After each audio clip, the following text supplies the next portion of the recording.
Welcome back to Not an Expert, episode 4. This is a series where I learn how to sharpen knives, share the journey with you so you don't feel bad for not being able to sharpen a knife properly or going through the growing pains.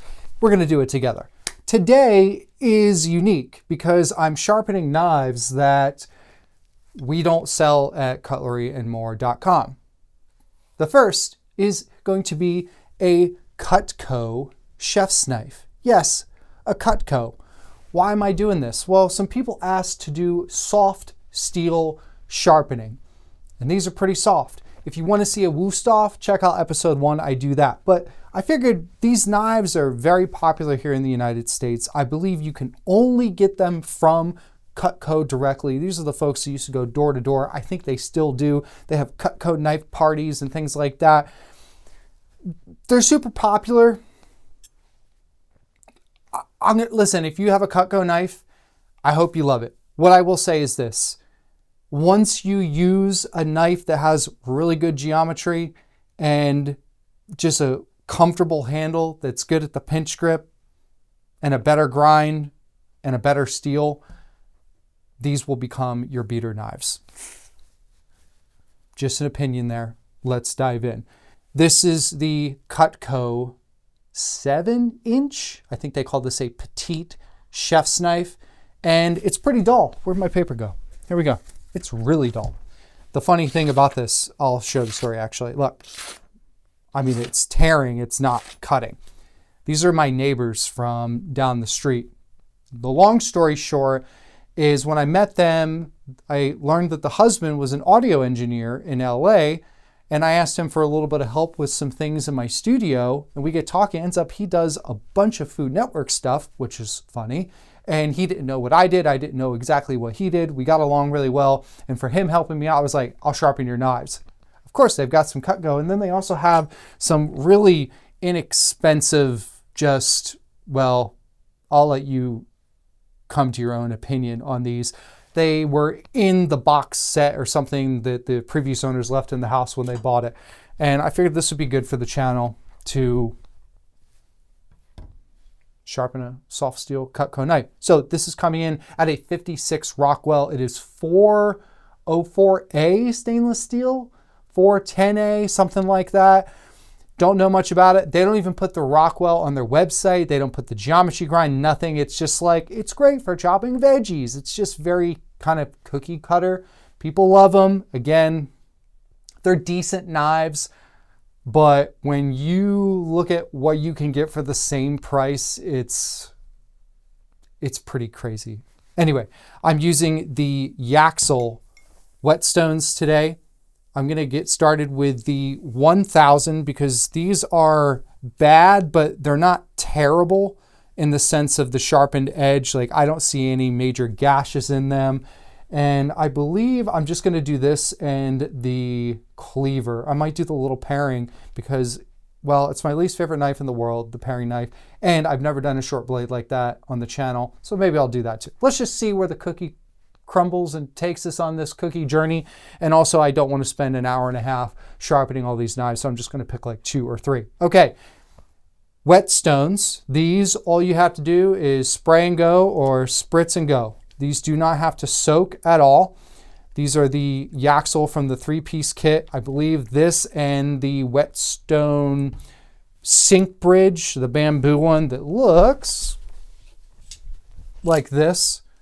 I think this is the Kramer one, but the Yaxell one is like identical. I think the whole kit is $150 or something like that. And it comes with the cleaning stone as well.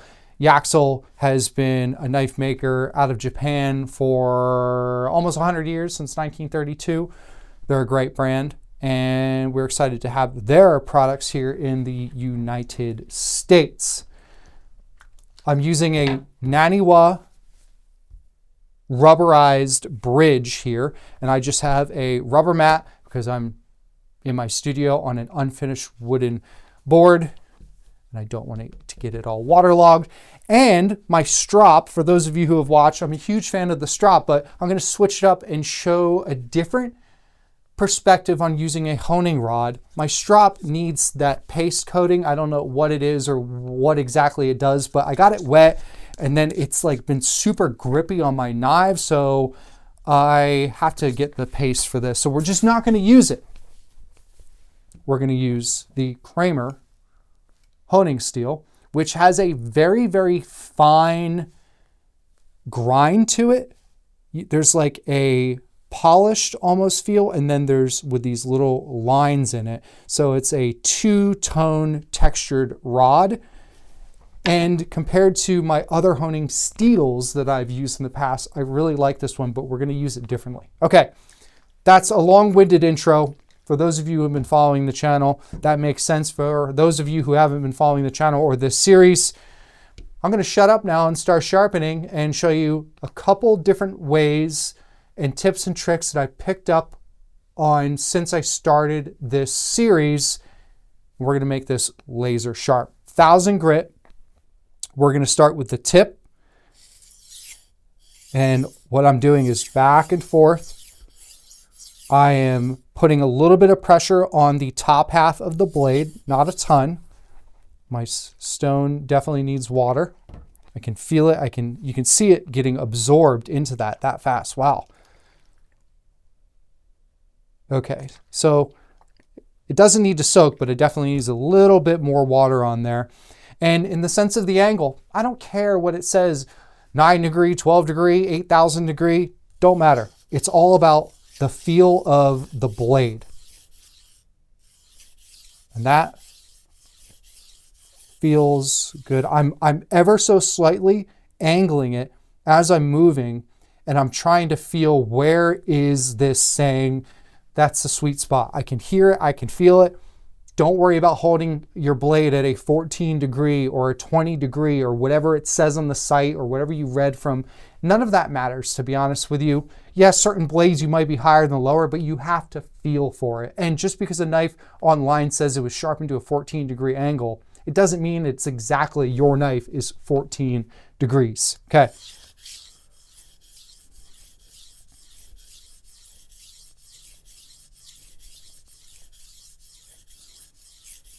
So I'm going from one side to the other, and I'm going to reduce the amount of passes as I go from side to side to side to side in the proper rotation. So that one I did about 14, 15 passes. I'm going to do the same thing now on the other side, and we're just going to bring that number down further and further.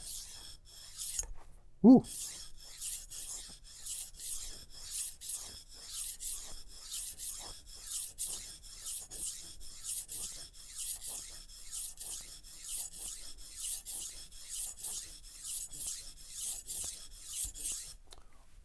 You know what? I just realized, hang tight. I've had this boom shotgun mic for, come on, what the hell? It's my new step stool and I don't know how to use it. Come on, Amazon step stool. Okay, am I having a moment? Ooh, oh gosh, I might be returning this one. Okay, I realized that I have, oh boy, if I fall and catch this on camera, it's gonna be funny. I have this mic that I haven't really been using, and it's a great mic, but I just never use it, and I wanted to try using it for test, test, test, test, test, test. Boop, okay. I wanted to try using it for ASMR, be able to turn it on and have a directional to the stone.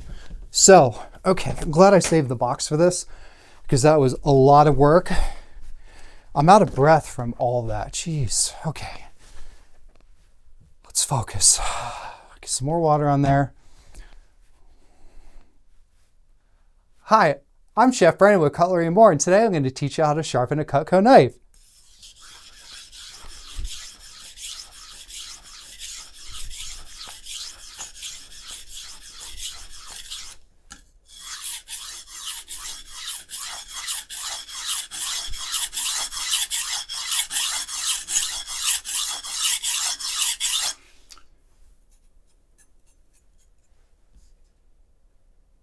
So what I'm looking at right now is to make sure that the grind that I got going is already even.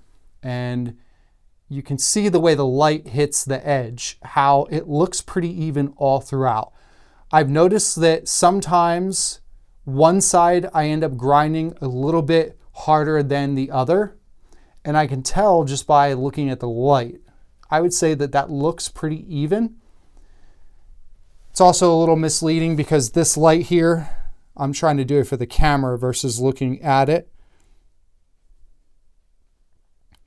I'm seeing that on my dominant position, this side I have a little bit more of a uneven grind. So it's not that it's asymmetrical. The edge is still centered, but this side is just coming into the blade a little bit more. It's not a big deal, but it's something that I picked up on just by looking at the blade as I am sharpening. So now what we're gonna do is I did about 12 on each side on that last one. Now we're gonna go down to 10.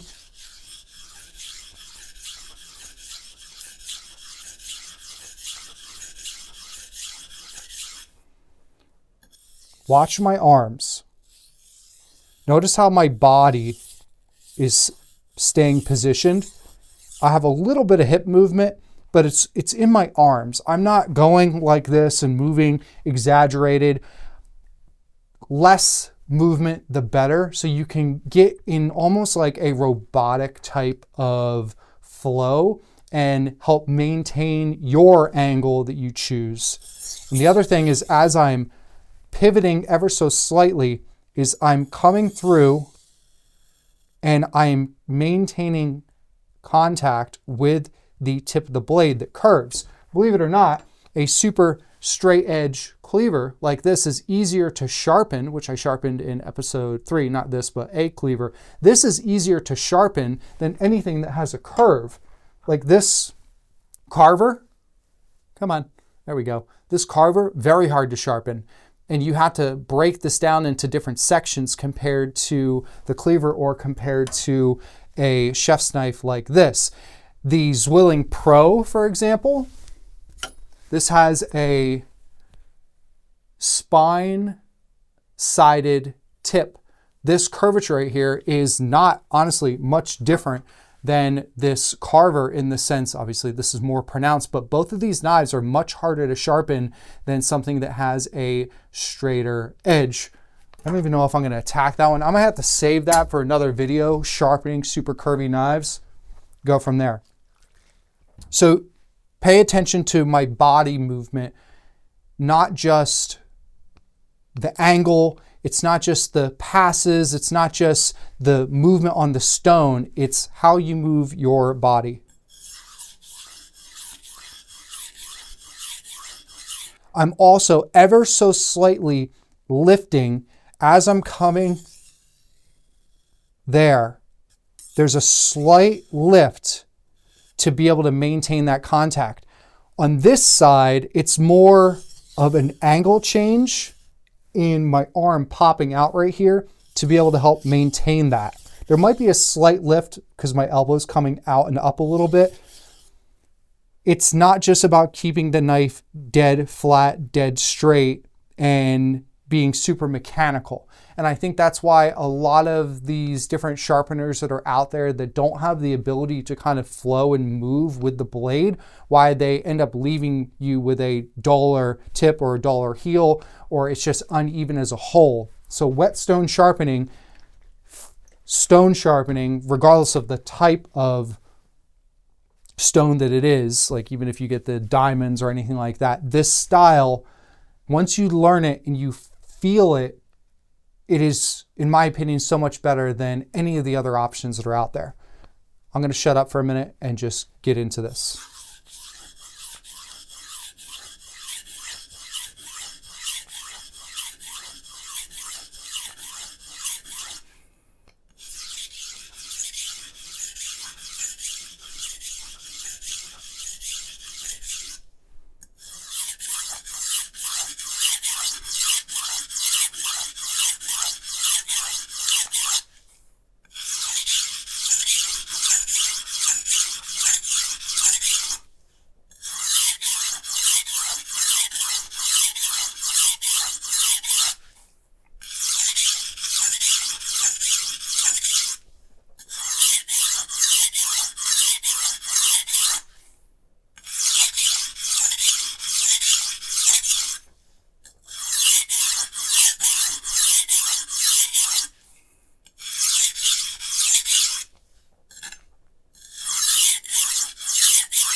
So I've gone down from 12, 10, 8, 6, 4, 4 again, 3, 2, something like that.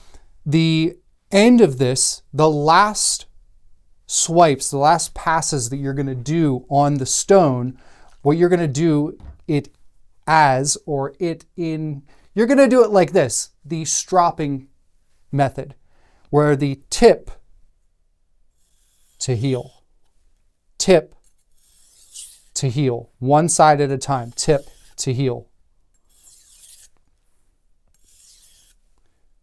This is something I picked up from Cutlery. Watch different sharpening videos, much more so than just mine. Find what works for you. There's, what's the expression? There's more than one way to skin a cat. Poor little kitties. I'm allergic to cats terribly, so I don't really feel too bad about saying it. You got to learn from a bunch of different people. That's what I'm trying to do here. Be a sponge and then give you a bunch of ideas to try and save you time from watching a 3-hour-long Cutlery sharpening demo, which I did, but it was worth it. Okay, so I like the stropping idea at the end, and the whole concept here is taking that burr and making it very straight, okay? Then he goes on to the next stone, and I forgot it in the last video. I also picked up this little tip from him. Where's my, there we go. Hopefully this is the only thing I forgot today. Now, you take a piece of wood. He has a wooden bridge with exposed wood at the top of his sharpening setup, and he just pulls the blade. I've been using this Lodge cast iron brush, which I use for washing all my dishes and my knives, which I should do a video on that. And then what I've been doing is just taking this and then with the weight, just pull. You can see a little bit of steel right into the handle there. And it's like you're not getting rid of the burr, you're just pulling off larger chunks of it. And then you move on to your next stone. I'm going to rinse this off. We're going to do a little paper test and just kind of see where we're at right now off of just doing the 1000 grit sharpening. I'm not even going to hone it. We're just going to go much better. Much, much better. If I were to hone it, it would be even better than that, but I'm just going to get right to the 5000. Get some soaking in there and then tighten this up.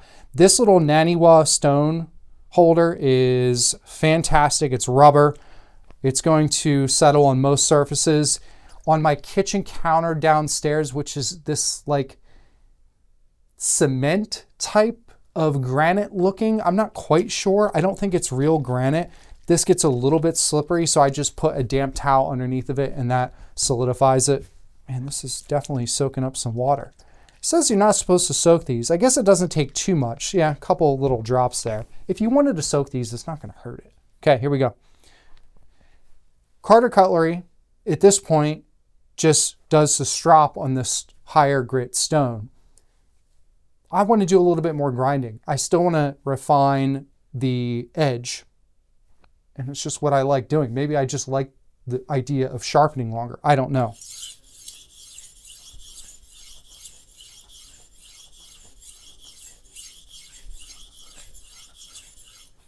You can hear that, or maybe not hear, that this is much quieter. We're not grinding away as much steel as we're just fine tuning it.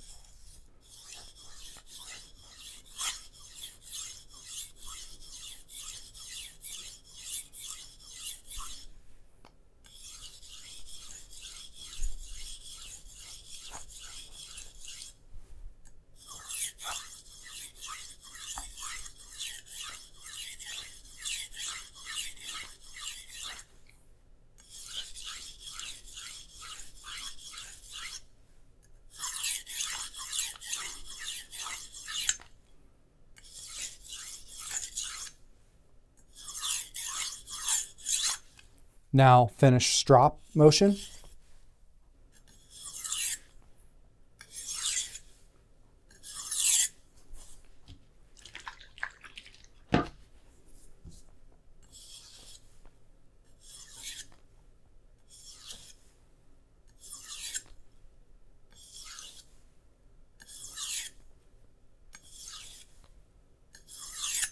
Okay. Not a lot of steel to wipe off. Now, normally, I would go right to my leather strop. Instead, based off of some comments from previous videos, I believe it was the second video that I did, maybe the third, I'm not sure. A lot of the times, and every time that I've shown people how to use a honing rod, I say to do this. Hold it in front of you, parallel. You're going to go from base to tip, base to tip. You're going towards your body. None of this where you're going out towards other people. I don't like this method because you then most of the time, like, I don't know, it's uncomfortable for me. So right here, boom, boom, boom, boom, boom, boom, boom, boom. That's how I've always said and shown how to hone a blade. But someone brought to my attention that when we strop, we go from the tip to the heel, but when we hone, we do the opposite, and stropping seems to be better. And if we're going to strop and finish that grind on the stone that way, then why not hone with the same thing in mind? So what we're going to do here is, regardless of where it's at on the honing rod, I'm going to do my best. I'll probably have to keep this off center so I can maintain focus here. We're going to go from tip to heel, tip to heel. Again, angle doesn't have to be perfect. All we're doing here is just getting rid of whatever's left over with that burr. I don't think I'm quite even. Yep. Okay, so I'm getting hung up at the tip of this blade, which makes sense. Oh, I can see it. Okay, so I've got, wow. Okay, maybe I did need the harder grind. I can see now in the light, 1, 2, 3, 4. Yeah, there's definitely some divots. How did I not see this before? Oh, there's a big one. I mean, turning it sideways, I can see it. I guess I didn't really inspect the crap out of these. So that's what we're going to do. Now that I can see, I'm going to go to this 400 grit.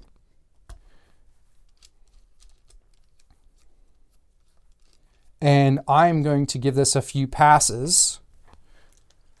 I'm not going to say their names because I don't know if they want privacy or not. But hey, neighbors, even though it's a softer steel knife, none of that. No twisting. Don't open Amazon boxes with this. You hear me? Okay, here we go.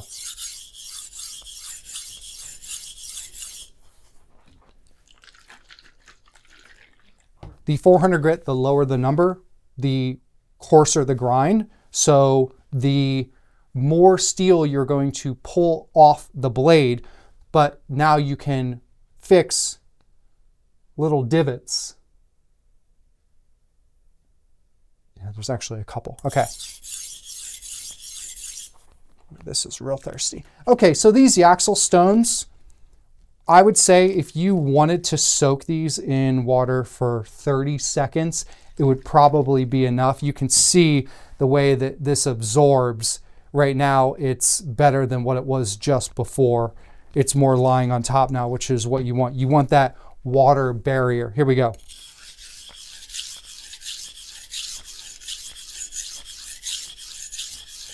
You can already see the steel coming off that fast.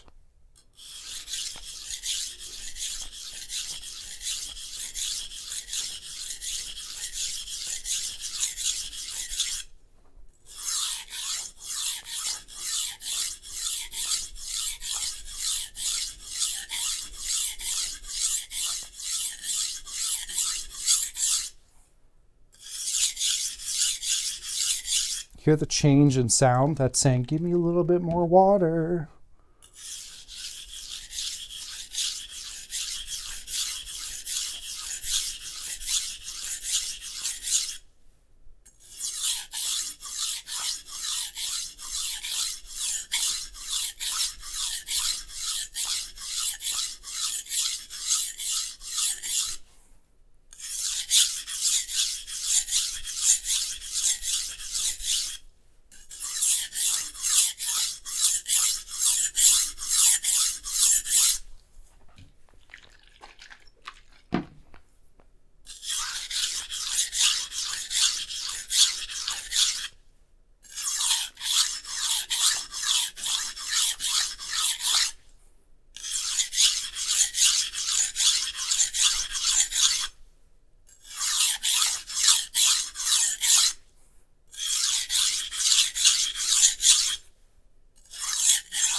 Okay. I'm going to give you some just good old ASMR sharpening sounds. I'm going to get to the 1000. See how quick that is to change.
Okay.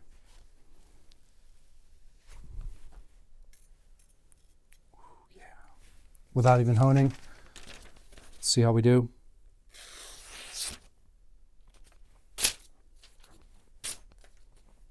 Okay. That's just the 5000 or the 1000 without honing. We're going to go right on over to the 5000 now. And then we're going to hone. I might do another knife. I have a lot to do as a thank you to them, which I'm looking forward to trying a couple different other techniques that I haven't quite talked about today, things I saw that I want to try. Here we go.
Sliced a little bit off the towel there. Looks good. Okay.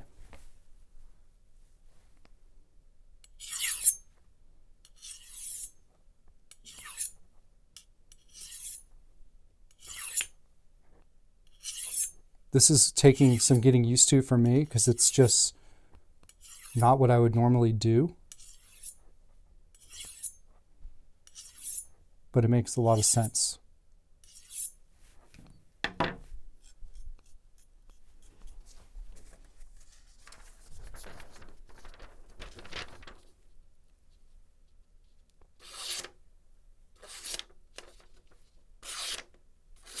That second one I just missed because I'm looking at my monitor, not at this or here. So let's try this again.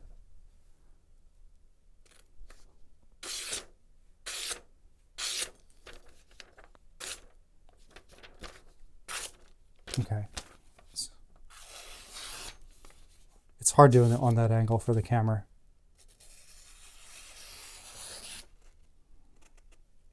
It's a little hung up there, but I think it was because it just curved. Okay. For the sake of time, I'm going to move on. Obviously, I just sliced and diced some paper here.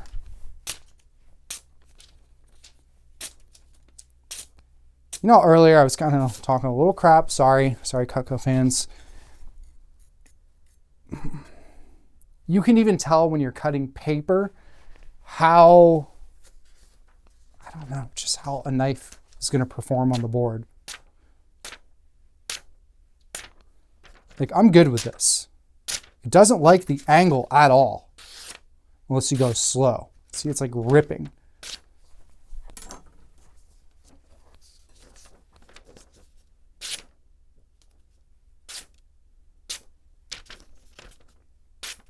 See what I mean? It's a completely different experience. That's a Takamura. Excited about that one. So is it sharp? Is it better? Is it going to get the job done for the majority of tasks in your kitchen? Absolutely. It's a pricey, soft steel blade that it's just thick behind the edge. It is what it is. They're super popular. I get why people like them. What I will say is if you're looking at getting knives, buy individual knives that you use and you need, and you don't have to go full-blown, high-end, wicked, crazy, expensive Japanese. You just got to find yourself a knife that's got some good geometry to it. It changes everything, like completely changes everything. Okay, so I'm like 30 minutes in here. I am going to sharpen one of these other knives, this Santoku. Never heard of the brand. My guess is this is like a really inexpensive Amazon buy. You can see it's got weird rust marks, and it's, my guess, very soft, probably 54 to 56 Rockwell type of steel. Oh, HRC 55 plus minus 2. So there you go. 53 to 57 Rockwell. I'm just going to blast this thing as fast as I can. And I'm definitely going to start with the 400. I'm going to see if I can bring this thing back to life. Here we go.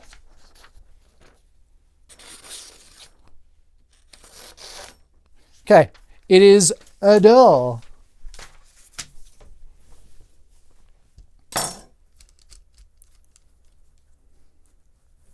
This is going to be nothing but ASMR. Hopefully this audio from this mic sounds good. I'll see you in a few minutes with a sharp knife.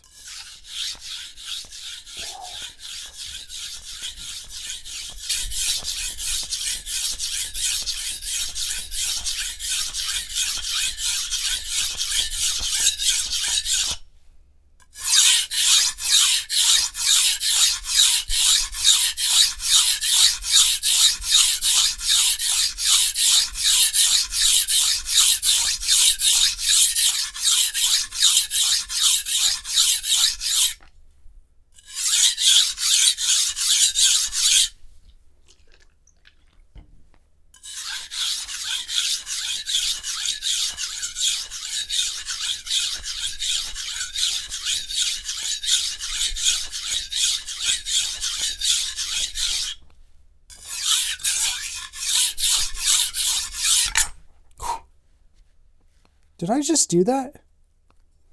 Did I just take that chunk out? I know I had a little divot there before. Man, I think I'm going a little too hard and aggressive. I'm over it. Let's go. Yeah, I definitely did. There's a chunk of it.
Okay. Moving on to the 1000.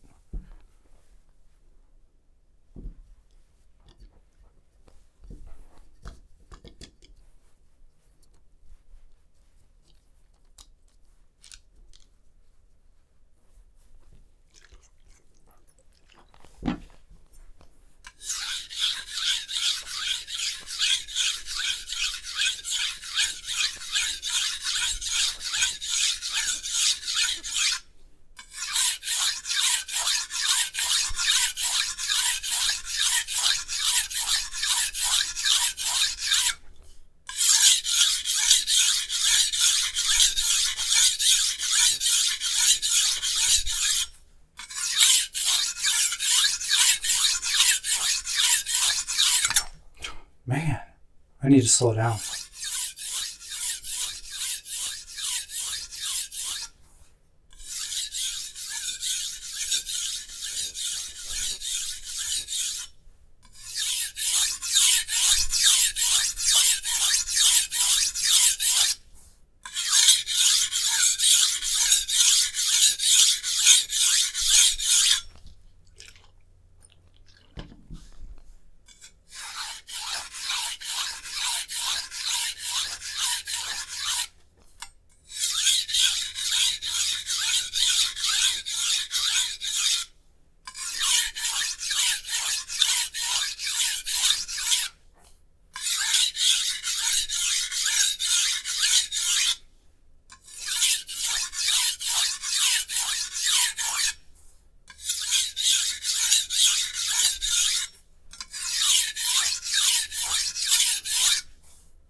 Probably good. It would probably be totally fine, but we're going to hit this with the 5000. Wrap it up. I think, actually, you guys let me know what knife you'd like to see next. If you want to see a paring knife, smaller utility knife, anything like that, give me some ideas.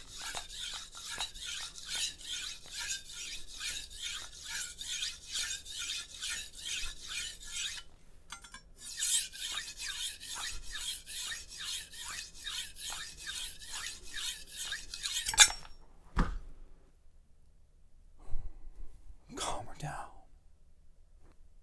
Take it easy. It's all going to be okay. So, just so you know, I think part of the reason I'm coming off like that is I am overextending my arms for this reason. Ready? Look at that beautiful bald head. Let's get a look. See that spot right here? Right there? Went to go plug my extension cord surge protector back in because I was away and I unplug all my stuff when I leave for a couple of days. See that? Caught my head on it. Not good. It was okay.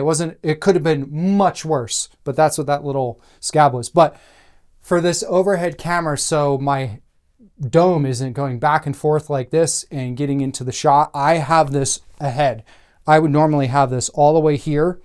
So I'm able to keep a lot more control over my swiping. But look, as soon as I lean in, there goes my head. So if I was downstairs in my kitchen or if I'm sharpening, I'd probably be a little bit more over top of it like this. But, just got to keep that big, beautiful dome out of the shot. And if you don't think I have a big, beautiful dome, it's your fault, not mine. Here we go.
So what's interesting is this knife sharpened better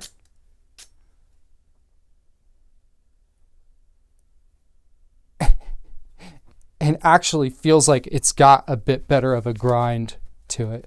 Geometry.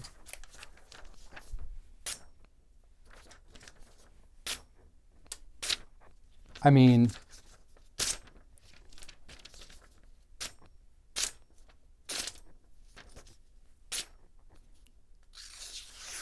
it's not perfect. It's not like that Takamara, but to be able to do that for this super cheap,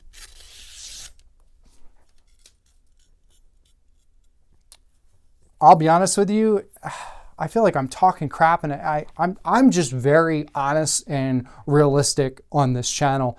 If there's something I don't like or something I'm like, I either just won't talk about it, but I'm kind of being forced to here. This knife, which is probably, if you bought this by itself, my guess is probably like 40 bucks.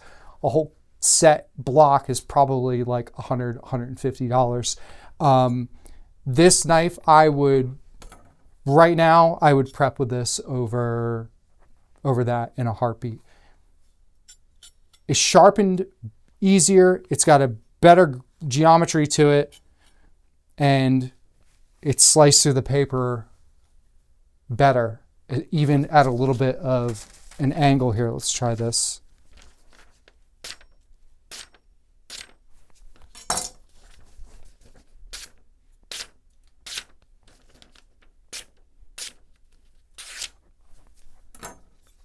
It's not bad. It's just a different feeling, especially on an angle where the entire blade is flush to the paper. Instead of just dividing it and going straight down, that angle is a different, keeps ripping it out. It's kind of hard to do when your paper gets too small, but I've wasted enough paper doing this series. You don't need an expensive knife for it to be sharp and perform. What you need is a blade that has a good grind, good geometry, good heat treatment, and you can get some like the Hatsuko Koro Kurogane, carbon steel, made in Japan, traditional Japanese, hand-forged, just amazing for like $89 or $99. Yes, this is from the United States.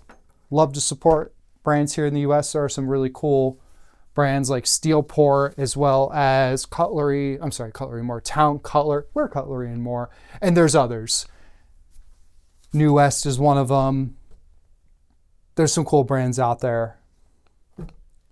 But you just got to find a knife that has the right things. And once you go down the rabbit hole of sharpening, if you're already not into knives, you're going to probably, if you get into sharpening, you'll get even more so into knives, because the two go hand in hand. For me, the knives came first and then the sharpening, and I'm still learning. But I'm telling you, when you sharpen different knives, and you haven't seen all the ones I've done, just in the ones in this series, and then you go through that paper, you're honing your feeling, and then you use them, I'm telling you, it's just incredible how sometimes the less expensive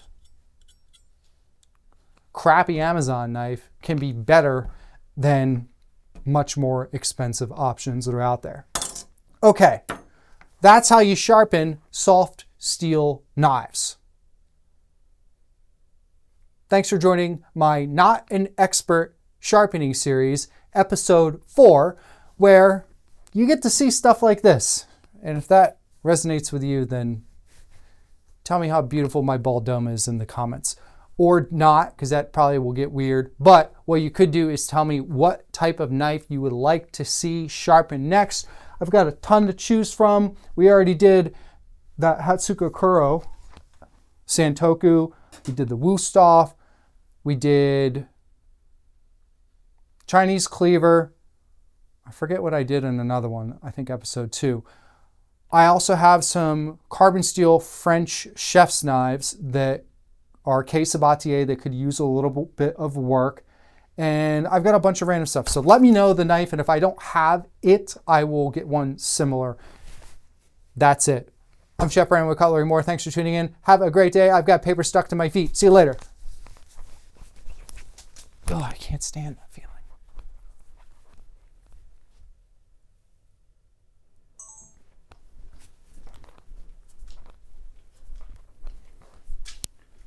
People in the comments making fun of my bald head.